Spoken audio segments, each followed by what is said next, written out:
job market right now is... I'm Caitlin, I'm a university graduate and I applied to 647 roles before I got one. Nobody will even give me an interview. I really don't understand how people are finding full-time jobs. I really don't get it. Imagine you did everything you were told to do. You studied hard, you got the grades, you walked across the stage, and you took on a mountain of debt for that one piece of paper they promised was a golden ticket. Now, you're sitting in front of a screen, sending out hundreds of applications into a void, competing not just with thousands of other graduates, but with artificial intelligence that can do the entry-level work you were supposed to learn from. It's a terrifying thought, but for millions of young people, it's not a thought experiment, it's their reality. A feeling that the ladder has been pulled up, that the game is rigged. But what if I told you this crisis wasn't inevitable? That there's another wealthy, advanced country where this problem barely exists? A place where teenagers are not just getting jobs, but are being paid to train for high-skilled careers before they're even old enough to vote. In case you missed it, while the US is facing a youth employment crisis, Switzerland has built a system that makes its young people virtually recession-proof. So in this video, we're going to expose the American system's fatal flaw and reveal the Swiss secret to why their teens get hired and American grads don't.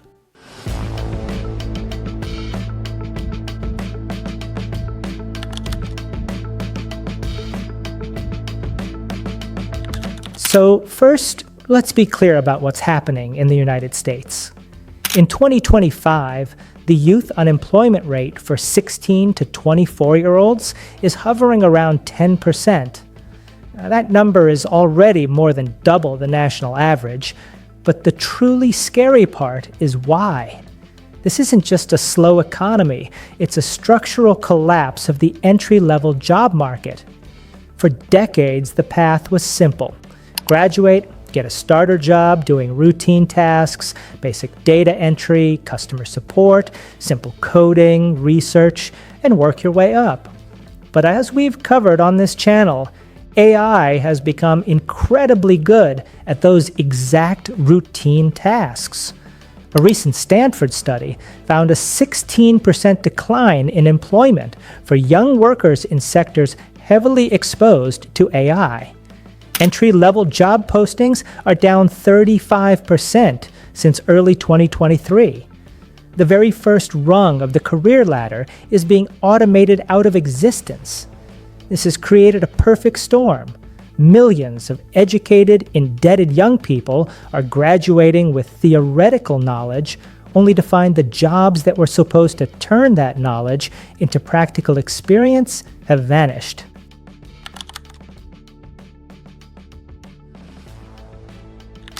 Now, let's jump across the ocean to Switzerland. It's one of the most expensive and technologically advanced countries on Earth. By all logic, its young people should be facing the same AI-driven storm, but they're not. Switzerland's youth unemployment rate is a stunning 2.7%. So what's going on? Well, picture a typical 16-year-old in Zurich. They're probably not spending all their time in a classroom.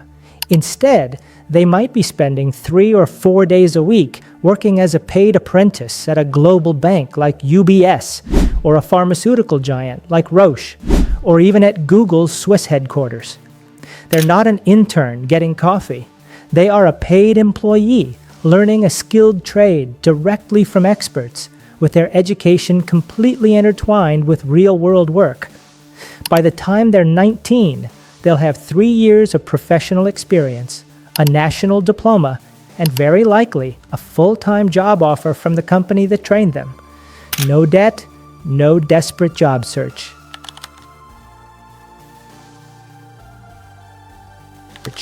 So what is the Swiss secret? Well, it's not really a secret, it's just a system America has chosen to ignore. It's built on 4 core pillars. 1, the dual education system. In Switzerland, Around age 15, students make a choice. They can pursue a purely academic track that leads to a traditional university, or they can choose the VET track, Vocational Education and Training. And here's the crucial part. VET isn't seen as a lesser option for kids who can't make it to college. It's the preferred path for nearly 70% of students. 2. The apprenticeship engine. This is the heart of the system. Students on the VET track sign a contract with a company. For the next 3 to 4 years, they split their time, 1 or 2 days a week at a vocational school, learning theory, and the rest of the week on-site as a paid apprentice.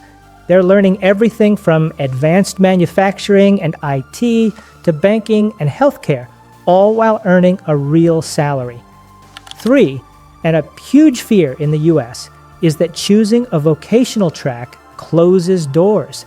The Swiss system is designed to be permeable. After completing a high-level apprenticeship, a graduate can still go on to a University of Applied Sciences to get a specialized degree. It's not an either-or choice between practical skills and higher education. It's a system designed to combine them. 4, and perhaps most importantly, deep industry partnership. This whole thing doesn't work without buy-in from the private sector. Swiss companies aren't doing this out of charity. They invest in apprentices because it's their primary talent pipeline.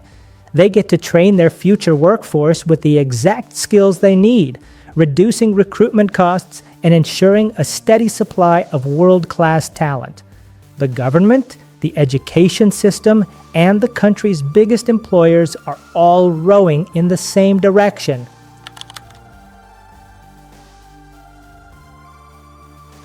So what this all reveals is that the Swiss don't have a magic bullet. They have a system designed to create value, skills, and experience from a young age.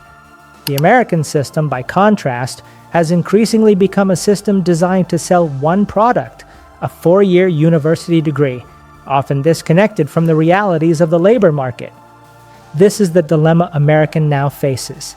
As AI continues to automate the jobs of the credentialed but unskilled, the flaws in the American approach are being laid bare. It's leaving a generation of its best and brightest adrift, just when they are needed most.